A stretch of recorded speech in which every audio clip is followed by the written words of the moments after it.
All right, boys. Friday night, Monday night game this week. So, Yeah. we got to get the Millers going Saturday, Friday night. What do you guys got planned? All weekend long, we got a big Notre Dame game. I'm thinking Yep. about going.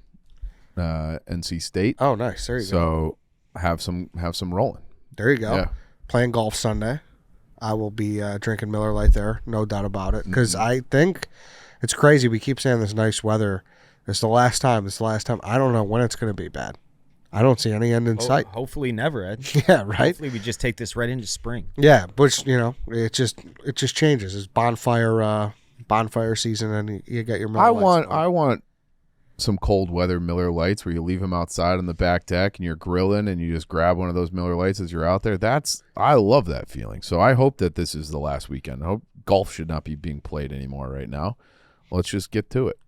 Miller Lite, the official beer partner of our Chicago Bears. Go to MillerLite.com/stretch to find delivery options near you, or you can pick up some Miller Lite pretty much anywhere that they sell beer. It's Miller time. Celebrate responsibly. Miller Brewing Company, Milwaukee, Wisconsin. 96 calories and 3.2 carbs per 12 ounces. All right, welcome to the Stretch interview episode. We are joined by Bears Safety Kevin Byard, the two-pick man coming out of Vegas.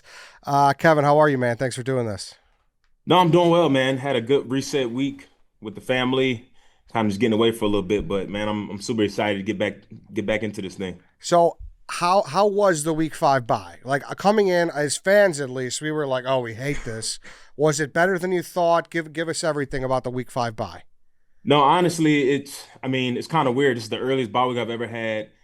Personally, I don't like the timing of it, and I think it's too early for me. Like I'm a big routine guy, so I got a routine going, and to kind of stop it this early, I don't know, which is kind of weird. You always want that sweet spot, week 9, week 8 bye week, but I mean, at the end of the day, you can't really complain where it is. So, no, like I said, just ready to get back to it and get on this long 13-week stretch until we get to the playoffs. Is there any part of you that in hindsight, it's like, well, we got an extra week for Kyler Gordon and some of these guys who are banged up to get back in on the field with you? Yeah, I guess in hindsight, that is another way to look at it because I think it's coming at a good time because, like you said, we'll get him back, TJ Edwards back. Hopefully, we get some other guys back as well. Maybe Austin Booker. I'm not sure what his rehab process looks like right now. So, but we're gonna need those guys, especially on defense. We need some assistance on some different things. So, yeah, I mean that's another way to look at it for sure. For sure. Definitely need the boys back. But going to the intro, talking about the two turnovers you made against the Raiders, was there something Geno was doing that you were prepared for to make those turnovers, or what were you looking for there? What happened? No, I mean, a lot of it was just film study. It wasn't necessarily just Geno. It was more about the schematics of like what they like to do on third down, third and long, third and medium. We knew a lot of those in-breaking routes, dig routes. And mainly they were going to be ran by either 89 or 16, you know what I mean? And obviously with Brock Bowers being hurt, they didn't really feature him a lot in the pass game. But I knew 16 was an intermediate route runner. So as I had the coverage that we kind of put in that week for me to be able to be in that spot to kind of read the route concepts, once I seen 16 breaking on that dig, like I know that like this is the primary target. And honestly, even on the second interception, like I personally think that when I watched the film, Geno made the best read possible because he was reading Brisker, and Brisker took 89 away, and so obviously he threw the dig route, which any other quarterback would. I just made a really good play and a good read on it. So, but yeah, that's one of those things where honestly you practice those things and you kind of dream about, hey, if they throw this dig, I'm going to intercept it. You kind of talk trash throughout the week or whatever, and he actually threw it, and I made 2 good plays. So just kind of happy I got that teach tape out in the league for other teams to show like, hey, this is how you play this coverage. It's like I dare them to throw that dig. Yeah. 100%. 100%. Yeah. How much of that was is different with Dennis Allen? What's it been like working with him? Whole new defense this year, and is that more you on your own, or is that like a team thing that you guys came up with? Well, I mean, it's a little bit of both. Obviously, DA is a respected and is a well accomplished coach, defensive coordinator. He's very smart. He loves to be aggressive, and I think he's doing a good job of putting us in position to make those plays. And for me, this is something I've been doing, my whole career. Like, I've made plenty. Obviously, I've been known to take the ball away, and I think this week, just kind of understanding what they were doing, he wanted to be able to put me in that position to be able to, be the robber in a sense to kind of make those plays. So, is one obviously coach putting us in position, but second, me just preparing, watching a bunch of film, understanding how the offense wants to attack us in certain scenarios. And then, you get those opportunities, you got to be able to make the plays. What's been the biggest difference between Dennis Allen this year and last year? Uh, I wouldn't say I hate to make the comparisons from last year because last year was a total mess. Obviously, we was a mess totally as a team. This year, I just think that the accountability, and I just say this not just for the defense, but the entire team, the accountability is there. We're still growing as a team. We got a lot of work to do. It's not. I'm not going to sit here and say like, oh, we're just so much better. Last year we started out 4-2. You know what I mean? It's not like we were trash at this point of the year. So we're 2-2. We still got a lot of work to do. We have a lot of things we need to clean up. We got our run defense needs to be better. Our red zone defense can be better. We're doing some really good things, taking the ball away and playing good on third downs. But that's why I think this bye week is coming at a good time because, we're able to do that self-scout and hopefully we can change up some things because we're going to have to stop the run against, this quarterback in the running game that the Washington has up this coming Monday night. I know you don't want to talk about last year at all, but what is the culture? Does it feel different in the locker room right now than it did at different points last year? Yeah, it feels a little bit different. I think Ben Johnson is doing a great job right now, just trying to shift that culture a little bit. I said this after the game, but he told it rings true because he told me this when he first took the job. Like he gave me a call in the offseason. I was still home in Nashville. We had probably like a 20, 30-minute talk. And he was just kind of talking about, obviously myself, the team, and he was saying that, hey, just like talking about this culture, talk about the team, like being in Detroit and just talking to other coaches around the league, like the book on Chicago, not only just last year, but probably previous years as well, was that, hey, if you can at least get the game to the fourth quarter and it's close, the Bears are going to find a way to mess it up.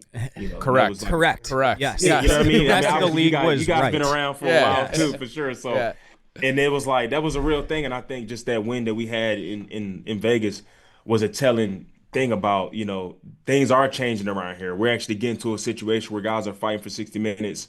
Now, obviously, you don't want to be in every single game like that, but this is how the league is. You watch last night, the game was won by 3 points, basically. Kick one on the field goal. A bunch of games are like that, but the good teams find a way to win. And I think we're learning how to get in those situations and don't panic, continue to believe that we're going to win the games. And I don't think it was like that last year. You know what I mean? It was in those situations like, you get close to the end of the game and it's like, here we go again. And honestly, a little bit of that feeling was kind of like that, the first game of the year. We were up almost 2 scores. Yeah. The Vikings start coming back. And I think just like as a team, we just weren't playing together. And it was just like a here we go again moment. And I think now we're starting to get to that point where we're believing in each other. We're believing that we can win these games. And we need to continue that belief for sure. And that's what it was like even in the locker room. Because like you said, I saw your post-game speech with the game ball talking about the culture win. Was shared amongst the locker room with the guys, right? Did you guys look at each other and be like, hey, that's what needs to happen? Like was that actually said to each other? No, it was. Ben Johnson said it in our team meeting too. That's why I brought it up. Like I didn't want to just privately bring up like our private conversation in front of the whole, locker room media. But he said it in the meeting. You know what I mean? Like I think it was like a week or two before that. I'm not sure when it was, but he said it, and that's why I kind of brought it up about what Ben Johnson said because it is true. And I think when you want to be a really good team in this league, you're gonna have some decisive wins. We had a decisive win versus the Cowboys, but at least 3 times, at least during the year, you got to win those ugly games where, like you said, it's a blocked field goal. You win it on a field goal win, or it's some type of 2-minute drill where something like that. So. And I think to be a great team, you have to be able to win those games, especially winning those on the road. They're big. And with that said, turning the page too, Tyrique's made some good plays this year. Last couple of weeks. Yeah, he's and you can kind of see it too with the way he's playing. What's the biggest difference you're seeing from him? Going from last year to now, obviously I've been around Tariq for going on 2 years. I think it's just a maturity thing for sure. He's talked about, taking accountability for his actions last year, obviously in Washington as we go back there. But he had a son this offseason, you know what I mean? I told him that too. Like when he kind of told me that he was having a baby, I was like, listen, when you have a son that's going to mature you in a way that you don't really know until you have a child. And I think he's been able to kind of slow down, appreciate life a little bit more, and obviously appreciate the position he's in. At the end of the day, you're a starting quarterback in this league. You have an opportunity to set your son up for the rest of his life. And I think every player's kind of motivated and inspired a little differently. And I think he's been playing inspired football. Now, obviously, his first couple games this year probably wasn't up to the way he wanted to play. But these past couple weeks with the opportunity that he's had with, obviously Jalen being out, he's in a position where, you're the top corner of the team right now. And he's been preparing like it. He's been playing like it. And honestly, we're going to need him to continue to play like that for the rest of the year because he has that special talent. It's just the consistency of going out there doing it, not only in the game, but just in practice because you build it out throughout the week. And I think he's been doing a really good job at that. How much of being a DB is just about confidence and swagger? Because it felt like after the Washington game last year, like maybe he was in his head a little bit, but can you speak to just in general where it's just like you have to be like a certain in a mindset to play that position well? Yes. I mean, in my opinion, it's probably the second or third hardest position to play in the league outside of, I would probably say quarterback and maybe left tackle. I don't know with all the good pass rushers that's out there, but it's a tough position because number one, you can play, let's say 60 snaps a game. You can have 50, 57, 58 good snaps and 2 bad snaps or maybe a touchdown or a big catch that you gave up in a bad, in a tough spot. And now everybody say you're cooked and you're trash. And that plays on you. And obviously we're in the era of social media. Nobody avoids watching the media or seeing what's being said about them. If anybody gets on your show or you hear them in an interview saying that, hey, I've just been out paying attention to social media, they're lying. Everybody sees it. Everybody even the front office people see it. You know what I mean? So I think it's very easy to play on your psyche. And like you said, for most guys, it's not a talent thing, it's a confidence thing. It's a consistently doing the little things over and over again, your technique, your footwork.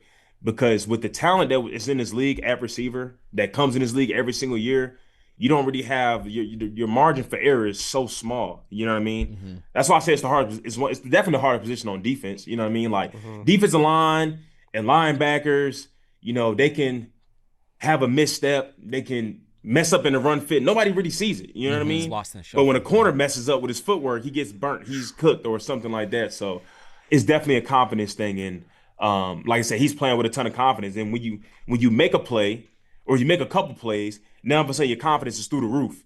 And I think for him, Tyrique, that's what he's doing. He's playing with a ton of confidence. And it's an up and down. When you have a long career in this league, you have your confidence will kind of go up and down. My confidence has been up and down in my career. But if you just always go back, I say kind of go back home, go back to mama, which is, good fundamentals, good technique, good preparation throughout the week. And, you can obviously build that confidence back up as well. Now, with all that said, and I know I said we're turning the page, which we are, ironically enough, we play them Monday night. Is there any heightened... do you guys want revenge? Well, I mean, especially for Tyrique. Is he fine, or do you feel like you need to check him coming into this game, or what's that been like? No, man, I had talked to him about it. I kind of asked him about his feelings about going to this game. And I think he's going to try to keep it as normal as possible. But I think he's preparing himself to go back into an arena where we was kind of making a joke. I was like, bro, just be prepared. They might be playing the Hail Mary on a loop. Just remind you constantly. It might happen. You know what I mean? Like, for real? They should probably. I would. Yeah. Get in their head. Yeah, if I said you're gonna get heckled by fans, and I think something he's been doing a really good job is just really just like staying out of it. You know what I mean? Like just focus on the now, focus on what you can do, focus on your preparation. Don't worry about it. But it's not about getting revenge, but we definitely owe these guys. You know what I mean? Like I think the last game, I mean, we had the game won outside of the Hail Mary. You know what I mean? So it's more about getting our get back because we know that we're a good team. And we're good enough to beat this team. It's just going out there, and last year is going to have nothing to do with this year. You know what I mean? Yep. We got to go out there and make sure that we, obviously stop and contain number 5. He's one of the most talented quarterbacks in this league. And I don't know if Terry's going to play, but they still have weapons out there. They got Debo, they got Zach Ertz, they got a lot of talent out there. So it's going to be a tough matchup for sure. Would you rather play your traditional pocket quarterback? You had a famous quote about Tom Brady back when you were with the Titans, where you just can't zip it anymore. I'm surprised you guys remember that. Was a while ago. yeah, I saw that one. Or what's the preparation like when you're playing like a pocket passer like that versus a Jaden who's going to run around and? I mean, I would say play a pocket quarterback 10 times out of 10. Really? Okay. Now, obviously, Tom Brady is Tom Brady's 1-1. Yeah. But if I had the choice, you want a statue back there. Okay. You know what I mean? Like, Because nowadays you can't play quarterback like that no more. Mm-hmm. I mean, there's a couple. Obviously, Joe Flacco was just benched the past week, but it's just hard to do if you can't move around. You know what I mean? So it's like the best quarterbacks in this game right now, you have to be mobile because when things break down and things do, when you got the amount of talented, not only outside pass, because back in the, and I say back in the day, but a few years ago or probably 10 years ago, there wasn't a whole lot of interior pass rush. It was just all about the edge rusher. It's all about the edge rusher. But now guys can just step into the pocket. But now with the interior pass rush that's going on in this league now, you have to be able to escape out of these tough situations. And obviously you see Caleb do it all the time. But if you can't move, you can't play. And so for me, quarterbacks, that means if you're a pocket quarterback, you got to play on time. You have to go through your first, second, and check down. So for me, it's very easy as a safety because I could just lock in on the route concepts that y'all like to run and try to take away your first read. If I take away your first read, more often than not, you should be getting sacked. You know what I mean? So I'll take pocket passer all day because, and then another thing for playing a DB, the hardest thing to do is the second or third play. That's why it makes Patrick Mahomes and Josh Allen and Lamar Jackson so tough to play because it's never about the first play. I don't care what the pass play is because at the end of the day, he's going to scramble and guys are going to uncover. They're going to run around and they're going to find a way to buy some time. And then there's a big play. And then, like I said before in the interview, then all of a sudden I'm cooked. The corner's cooked because he had to cover for 6-7 seconds. So pocket quarterback all day. Okay. This episode is brought to you by Body Armor Flash IV. Flash IV delivers faster, longer-lasting hydration with over 2,000 milligrams of electrolytes and no artificial dyes, flavors, or sweeteners like those other drinks. So whether you're training, traveling, or just feeling the heat, work hard. We got them here on the desk. I got the Flash IV already pre-packaged here in the bottle. This is the tropical flavor. Is that right? Tropical Punch, excuse me. Tropical Punch. You could find these at 7-Elevens. They're all over I get them the all the time. Yep. Which is great to get. I know on a road trip, I know I could just pull off and grab these. Yeah. I was drinking those It's during marathon time in Chicago, too. People are going to be getting these. Make sure you're hydrated. I was just about to say, I was pounding those for the long walk Donnie and I did last week, 23 miles, and I really needed them. I was getting a headache, electrolytes low. A couple of those. I was in ship shape, Ed. Beautiful. You also were struggling the next day. I was, and that thing cleared me right up. I was like, hey, Dave, why don't you have a little Flash IV? And you felt better. Hydrate Hard with Body Armor Flash IV, and grab yours today at your local 7-Eleven convenience store. And speaking of getting to the quarterback, we don't have to get too into it, but maybe we haven't done the best job getting to the quarterback so far this year. Do you see that getting better this year? Do you see us kind of getting to that point?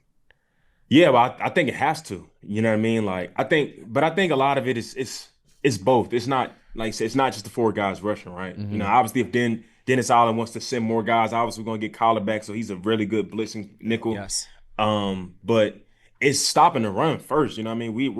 We're terrible at it. I think we're last in the league, so we're terrible at that.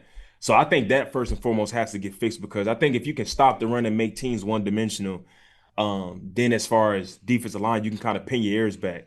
But when you're not stopping the run, now all of a sudden the offensive play calling is a little bit different. You know what I mean? They're doing things that can kind of stop the rush a little bit. You know what I mean? Because now it's defensive lineman, you're kind of guessing a little, not guessing, but you're not anticipating or being able to know, okay, we stopped the run on first down. It's second and long. This is probably a guaranteed pass. Yeah. Let me get my best pass rush move in my mind. Yeah. Versus if they run the ball and they're getting 6-7 yards on first down, now it's 2nd and 3. You don't know. Yeah. It's like they can try to just run and get a first down. They're probably going to play action pass, but now they're blocking seven guys. You know what I mean? So it's kind of just tougher. And then you have to work a lot more for those sacks and stuff like that. So we got to stop the run first and foremost. Yeah. But the pass rush needs to get better, but I think the rush defense needs to get better first. And I think that will create better opportunities. What was it like? Because it felt, obviously Genty had a big day, but then that last drive, when you needed that stop, you got the stops in the run game. Was it like a scheme thing, or is it like, hey, we just got to bow our necks, boys, and make a stop? Like, what was the attitude and the talk like in the huddle that led to those plays? Yeah, well, I think, by that point in the game, they had got a really good kick return. So I think they got the ball down to like the 40-yard line or something like that. I think at that point they kind of wanted to take the game out of Geno's hands a little bit they just threw a bunch of screens. You know what I mean? It was like a screen to the left. Well, it was like college football. Threw a screen over here, throw a screen over here, threw a screen over there. And by the time they got close enough to be in field goal range, I think it was like third down. So like Dennis Allen basically called a defense where it's like they're gonna run the ball. So let's get ready to stop the run. That's kind of why when I made the stop, I just shot the gap because I just knew they were Yeah. gonna run the ball. Because I don't think they really wanted to put the ball in harm's way because Geno had threw 3 interceptions. But no, man, one thing I will say about that guy, Genty, man, he's a special talent. I mean, this guy's contact balance is elite. Yeah. He's going to be a spot. Like I said, that was his breakout game. I hate it had to be against us, but he was just a tough guy to tackle. You know what I mean? And I can speak for everybody when I say that for Yeah. sure. What's it been like for you personally? Like this is year 10 for you. You're the vet, and you know how it is in this league. People write you off pretty quickly, Right. especially when you play the position you play. How's it been for you? You enjoying everything? Like you seem very locked in. Yeah, man, I'm super blessed. This has been. I'm still on the journey, but it's been an amazing journey, honestly. It's been some ups and downs recently. Obviously, when I got traded, going to Philly, things like that. But yeah, man, I'm just having so much fun because at this point in my career, when you get to year 10, like you obviously have played more years than you're going to play. So you just learn how to just have a bunch of gratitude and appreciate every day. But one thing that I've known even up until this point, even from when I was in Philly, I was like, I can still ball. You know what I mean? Like it's funny. I go around the locker room and I got younger guys calling me Unc now. It's funny, and I kind of joke back with them like Unc can still hoop though. You know what I mean? Like Yeah. not like I'm real Unc and I can't play. Like I can still ball. So like I said, I'm just having fun being locked in, and it's just fun to be in a place where obviously this team in this city is yearning for a winner, and I want to be one of the guys that help this team and this culture in this city to start winning again. Because I was in Tennessee where it was kind of the same situation where we weren't winning at all, and then we went on a run where we almost got to Super Bowl. So I love being in a position like this because it challenges you every single day, and my leadership has grown so much throughout this process. Yeah, well, we appreciate you for that because, like you said, just even your post game, like that's stuff that the city really responds to. So it's been a joy to watch you, man. So it's awesome. Is there you brought up Tennessee? We're buddies with Will Compton. Yeah. Do you have anything mean my to guy say? right there. Do you have anything mean or funny to say about Will Compton? Preferably mean. So it's funny. I was one of the first interviews that they did on Bustin' with the Boys. You probably can't even find this in the archives. This is back when they were like in a dirt lot. They didn't even have no AC on the bus. We just had like 2 chairs and a table, and I ain't getting no equity in none of that. So but those guys are doing crazy. I mean, just super proud of them, happy of them because it's funny because when Will and them started that podcast, it's like it wasn't really a popular thing of athletes doing a podcast, especially guys playing. Yep. You know what I mean? Like I remember he would go around the locker room. This is back in like 2018. He was like, "Hey, like man, I'm thinking about doing a podcast. Like, will you guys think I'll be good at it?" I'm like, "Yeah, bro, you're pretty funny." You know what I mean? And him and Taylor kind of got it going. But we will be in team meetings with Vrabel, and Vrabel will be bringing up their podcast interviews like, "You motherfuckers talking about the scheme. You're talking about this on the podcast," and they'd be like back there like, "Oh shit! Like I think we might need to stop doing this podcast stuff." So it was just kind of funny to see where they were then. Into obviously they've grown so much and they're doing so well. So happy for them. Yeah, Will and Taylor, they're my guys for sure. Yeah, it's always great seeing them going back and forth with Vrabel. Like that's some of my favorite stuff. Man, Will, I don't know if y'all guys seen the video, but Will had did an impersonation of Vrabel Yeah. that year, and it probably was one of the funniest. Well, not one of it was the funniest rookie thing. And obviously, Will wasn't a rookie at the time. But it was one of the funniest thing I've ever experienced in a NFL setting. I mean, that guy was super funny. It was hilarious. That's great. Who's calling you Unc a lot? Who's the guys? Just some young DB. So we got a rookie that's on the team who hasn't played, Zay Frazier. Yeah. So every time he just see me like, "Hey, what up, Unc?" And I just kind of take it as like a term of endearment. I just kind of laugh about it. Yeah. Because I'm just like, bro, you haven't even played yet. You're calling me Unc, which is crazy. But no guy said, and Tariq actually calls me Unc too, which is funny. But yeah, it's just kind of a term of endearment. I don't really make too much about it, but Unc can still hoop, so that's all that matters. Was any part of you hoping? Because there was a window there before Ben Johnson was there. Vrabel's name was thrown around. Were you like, I would be excited to play for him again, or you're like, man, I hope he go a different direction because he was such a hard ass? Nah, man, like it's tough for me to revisit that because I don't want to say the wrong things. But Yeah. I will say that I knew he was getting an interview. You know what I mean? And obviously me and Vrabel kind of still keep in touch. And so obviously this is before, this was like still during the season, Yeah. like not during the season, like at the end of the year when it was reported he was getting an interview. And we was talking a little bit, you know what I mean? I basically just told him like, hey, like if they come to me about it, I'm gonna vouch for you. You know what I mean? Because Vrabel's a hell of a coach. You see, they just beat the Bills last night. Yep. He's a hell of a coach. Now, I mean, I don't know if he was a hard ass. He's just not for everybody. And which is when I feel like in any organization, if you're a winning organization, you're trying to become a winning organization, everybody's not gonna like you. You know what I mean? Like it's an uncomfortable place to be when you're trying to be a great place to be. And it's not just football, it's any organization. It's gonna be uncomfortable because you got to come in every single day, improve yourself and produce and all that good stuff. So he knows how to bring a winning culture to a team. And I wouldn't be surprised if the Patriots aren't in the playoff hunt by the end of the year because he just knows how to win. Well, what you're saying right now is that not everybody likes Ben Johnson a lot. Well, I mean, hey, like to be real, like he brings that type of fire. He brings that type of juice. And that's why I've said it multiple times. Like, I think Ben Johnson is not very similar, but the type of culture shift is very similar because this training camp was it was the hardest training camp I've had in my entire career. Like, wow. You're not the only person to say that. Yeah, no, like people were literally going in the locker room every day like, bro, wouldn't that? Like, KB, go upstairs, like, go talk to him, like, he's tripping. It was one of them, not for real. So, but no, I mean, at the end of the day, it's everybody's not going to be comfortable with it. Everybody's not going to, but it kind of weeds out the guys who really want to be here and guys that really want to work, you know what I mean? And that's what you need, for sure. Did you have, going into training camp, did you have a kind of, in the back of your head, an idea that that's what camp and the rest of the season was going to look like with Ben Johnson, or was it kind of like, oh shit, this guy's here and he means business, this is not easy? No, I didn't. I didn't. I mean, obviously, he kind of had a leadership meeting with us during the spring and kind of laid out the schedule, camp schedule, like we're going to have our joint practices, da-da-da-da-da. But no, I didn't know. Like, we got into training camp and I remember it was one day, I want to say it was before joint. I can't remember which day it was, but it was basically like, so for example, in all training camps I've been a part of, there's never really live days, like where you live tackle. Yeah. And normally if you do have a live tackle, it's like a goal line period. You know what I mean? It was like goal line, 3 plays from the 1 yard line. Let's see who wants it. Yeah.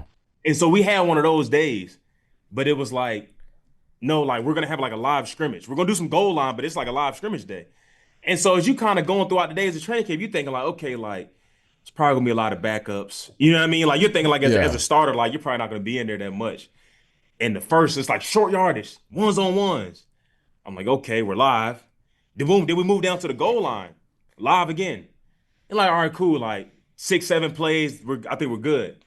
But then as practice was so intensified, we get to the regular practice and guys are still tackling. But the coaches is like, Ben isn't saying anything though. You know what I mean? It's like he's kind of just letting it go. And so at this point, you're kind of like on the sideline, like, bro, is this live? Is this live? And so guys are basically like, shit, I guess. Like, we're just going to lean to playing live. And then basically that's how the rest of training camp went. It wasn't like you kind of knew what the tempo was, but you didn't want to lean on not tackling or at least not like really fitting guys up. So it was just like, it was intense, bro. Like I said, being in my 10th year, like you kind of question a lot. It's like, bro, like how many more years can I do this shit? Practicing live in training camp. But looking back at it now, it was super fun. Now, like I think it was needed. Yeah, so we go back to the Raider game. Ben Johnson, very fired up post game. It was great to see. And then he had the moment immediately after half with the reporter. Was that a carryover? Did he lose his mind at halftime at the Raider game? No, man. Honestly, I think that was I think it would just took the wrong way because I seen the interview. I loved it personally. We all loved it. Yeah, because I was like, I mean, obviously, I've known her for a while. I've done a lot of interviews with her. She's a sweet lady. But I think like kind of how it happened was he was answering the question. She basically said like, yeah, you need to change some things. I think she kind of just made a statement. It really wasn't like a question. He was like, oh, you think we need to change something? Like, I think we're good. Like, and honestly, like, I don't know if you guys have seen a couple clips from that game. Like, Ben's a maniac. You know what I mean? Oh, like, yeah. But very subtle, like you're like a silent maniac. Like he made like one type of face before the game, like he was like eyes went wide. He's not a guy that you really want to talk to that much during the game because he's so wired and locked in. Like he might just mess around and cuss you out by accident because he was thinking about 2-3 drives, from now, and you messing up his thought process. But no, he's a good coach. He's a great coach actually. But yeah, he's a little bit wired on game day. Yeah, I was wondering if it was a carryover from ripping you guys at halftime to like, oh, she just caught some shrapnel by mistake. No, he's not. He's not a guy that like. I mean, he's intense. Like after, like you said, his post games, he's just freaking yelling. You Yeah. see veins popping out his neck and all that stuff. But he's not like a guy that, or at least I haven't seen, just rips into players. You know what I mean? Okay. Especially like not individually. But yeah, he's intense for sure. Yeah, it's just one of those things. It's an impossible spot for the coach, impossible spot for the interviewer. Yeah. We just do it, and Yeah, and like you're in the middle of a game Yeah. too. Right. Like I think Right. that, and I'm not necessarily saying they should stop doing those interviews, but like we shouldn't overreact because, like I said, it's just Totally. it's an emotional game. It's Agreed. played by emotional players. Coaches are humans. Like, and I just kind of think that Ben was in one of his modes, and like maybe she triggered him a little bit. That's it's funny too. Literally, as we're talking, I texted Will this morning. I was like, "Hey, what do you got for Kevin Byard?" He's like, "Nothing, man. He's just a great dude, great leader. He's probably got some great memories from, a lot of his times in the locker room." He said he would always push you though, whenever he was asking questions about like burger talk or that kind of thing. So I don't know if you got anything that you remember from Yeah, that. no, but- it's funny. I remember we did had a long discussion. It was like it turned to a whole locker room thing, talking about like the best burgers. And he might have said Wendy's was the best burger. And I can't remember. And I was just saying like how absurd he was by even though Wendy's have a really good burger. But no, Will, I'm trying to think, man. Will, he's just a super like he's obviously charismatic, he's super funny. But I remember he was one of the first dudes I used to see in the weight room doing squats barefoot. You know what I mean? He was just doing some weird stuff as a I think this might have been like year 5 from him or something like that. And obviously like I still see him around town. I jumped on the bus again. This was like a couple off seasons ago. But nah, man, Will is especially him and Will Taylor. It's so funny because I mean I would joke, but Will is the engine behind. Yeah. You know what I mean? Like Yeah. Will is super funny. Like it's funny because Taylor was still playing when Will was really trying to get the stuff going. And I think he was trying to keep pulling Taylor, like, come on, we need to get this going. Yeah. And so nah, man, Will's good. Taylor's obviously super funny, super cool. Taylor actually lives probably like 5 minutes from me in Nashville. Oh, I no stay at my shit. house That's, back a, there. that's an awesome. His house is Were you awesome. Yeah, were you at the Beer Olympics that year? No, I didn't go to the Bear Olympics. I Okay. wasn't invited. Maybe I'm not one of the boys, which is crazy. That's fucked he, up. he invites all the people that's like lives in town but didn't play with him, and he invites all them. But it's all good. That's But fucked I've up. been to his house a couple times, and his house is Yeah. incredible. Sick. Yeah. I also. So see- it's funny if I don't know, you guys been to his house. Taylor has like a graveyard, yeah. Yes, It's like a dude. Civil War hospital and Yes. stuff. Yeah. and he has a headstone on there that has Compton on there. Have you seen that? No, Dude, yeah, I did missed see that. Yeah, that's wild. Okay.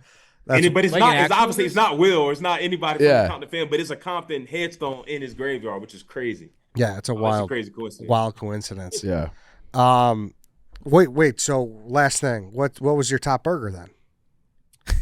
So, at the time, I was saying it was Whataburger. Okay. But I think since then, I mean, I'm gonna have to go. I don't know if you guys have had Culver's. Oh yeah, Oh yeah. Culver's We're burger Midwestern. is brother. Welcome fine. to the Midwest. Yeah. Oh my Yeah, God. we know our way around burger Culver's. is crazy. Yeah. So I had a Culver's burger when I was in college. They opened up one when I was in college, like right up the street from my campus, and I was getting those butter burgers way too much, Yeah. way too often. Yeah. But it's funny in Vegas when we was like leaving the stadium, they'll have food for us leaving the stadium. They had a whole In-N-Out truck. In-N-Out Wow. truck. They making fresh In-N-Out burgers. And when I tell you, I had about 2 or 3 of them joints. That was definitely up there with Culver's. I think Yeah. In-N-Out is probably the best fast food burger, just because of but Culver's, my opinion, is number 1 for Li- sure. Listen, We got to get you to try Portillo. yeah, No, I've had Portillo's. No, Okay. Portillo's is good. No, Yeah. I'm not saying it's not Yeah, good. okay, I haven't had all it right. as much. I didn't know it was a Midwest thing. Yeah. It started in Wisconsin. Oh, there we go. Yeah. Kevin, dude, thanks so much for your time. We really appreciate it. Anything else? Anything you want to plug? Anything you got to get out there? Nah, man, just excited to turn the page from last week, Monday night, Washington. It's gonna be a big game for us. Not even for the revenge part of it, but just a big game. Just excited to kind of get back going, man. Excited to get back to the work. Yeah. Well, you're pretty good at this, I would say. So maybe you just start your own pod and go lap Yeah. Will and Taylor. Yeah, if you ever Man, need to come in I've here. heard that too often that I'm definitely considering, not consider, but I have a ESPN Chicago podcast that I'm doing with David Kaplan. I don't know if y'all know Yep. him. Yeah, we're tight But with him. I do a podcast weekly. But like I said, it's definitely something that, once I'm done playing media, it's definitely something I'm going to explore. So don't know what it's going to look like just yet, But I'm in the brainstorming aspect of that right now. Burgers with KB. And if you need to come in here for to record or use any of our tech or anything, you are more than welcome to. Come shoot some hoops. Come shoot some hoops. Yeah. And I was going to say take a dump in Will Compton's museum toilet. He's got his own museum here. We have museum toilet. Yeah, we got all I got to his. tease him about that. How did that come about? So museum toilet? essentially, we just made a joke. We wanted to make a Will Compton museum, and then we made it in our handicap stall at the office. Yeah, so anytime. So you should really come to the office and Yeah. check it out. It'd be fun. No, I consider that an invite. I'm definitely going to try to stop by and come check it out. Yeah, it'd be send him a great. picture of it. Yeah. Anytime. Yeah. Thanks, Kev. We appreciate it, man. Thanks, KB. I absolutely urge you guys. You guys enjoy it, man. Have a Yeah, good you one. too. Go Bears.